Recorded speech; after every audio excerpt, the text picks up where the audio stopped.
more money in today's game, you get to go to the office 5 days a week. Right. Welcome to another HR on the Rocks podcast. I don't have any rocks today. I'm going neat, doing the bourbon thing. Best sound ever. I've got Oak and Eden. It's a rye French oak maple. Highly, highly recommend you stop by that place and do your own sample tasting in the back where you get to mix your own bottle. It's really cool. Justin, looks like we know what I'm the drinking. old standard Jameson. Melanie, rocking the Tito's.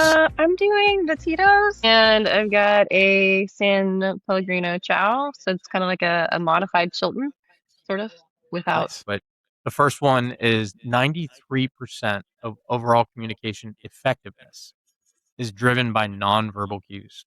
So if you're on a phone, you're getting a lot less. You might still get voice intonation, right? But you're getting a whole lot less. I will say that you can hear when people are smiling on the phone if you're just talking on the phone. I can usually hear them. You can hear the smile, right? That they're happy. That anyway. When you give somebody an offer. Exactly. Yep. You can hear that joy that comes with that. But 93%, that's a huge number. That's wild, right? So to send an email or a text versus that, you lose, you create this void.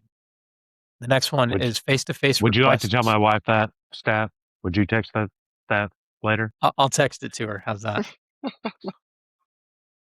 So face-to-face requests are a staggering 34 times more effective at securing a positive response than an email request. So, think about that from a sales perspective. Can you really be an effective salesperson behind a screen? I mean, you can be an effective internet sales manager and if you have a really good funnel and a way to do that. But at a minimum, you better get them on video for a video call if you're trying to sell them on something. That's a huge number as well. 34 times. Being physically present in the room is 67% more effective at driving action and getting assistance compared to audio video calls. So when I'm behind the screen, I don't feel compelled to help Justin or Melanie, right? The cat's getting vocal. But humans need, whether you're an introvert or an extrovert or a combination, we need social interaction. I like to watch videos of people that have made it to 100, and I find that a common theme, interviews, videos, a common theme, this is what happens when you work from home. Oh, another VHS tape? A common theme is that people that have lived to be 100, common theme is that they're social. They have that social connection. This is amazing. We're on our work call, and here comes the cat.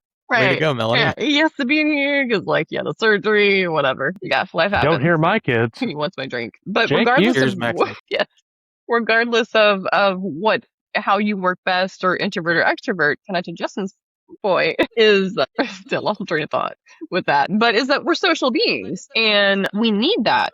And in the work setting in particular, maybe you don't need Monday through Friday 8 to 5 to accomplish that, but I have a really casual friend that had just started the workforce in some sort of IT and had never actually been, he started during COVID, had never actually been to the office and was seeking social connection, to have that. I want to meet coworkers. And I got to thinking, I was when I, in my younger years, I don't know that I fully appreciated that, because you do, maybe you don't love all your coworkers, but usually there's one or two you kind of can become friends with and talk to. We're going to have a hybrid salary. We're going to have a network salary. We're going to have, just completely at home salary. And you're going to be doing the same job as somebody else, and you're going to make probably 20-30% less in some cases. And you're going to decide what's more important to you. And that's just the way it's going to be. Yeah. And from an employer standpoint, I think, what I would say is that a lot of good lessons learned, right? You can save money with the space, right? Hopefully you were in the lease and not in the building that you owned, and, you're paying a mortgage essentially on, right? A monthly payment on, because when the lease was up, you could then switch and change it up to something that, made sense for you in a hybrid kind of environment. So again, I think a lot of advantages. This is a great episode. I think it applies to everybody, right? Employers, employees, candidates, the whole ball of wax. So Cheers to another great episode, guys.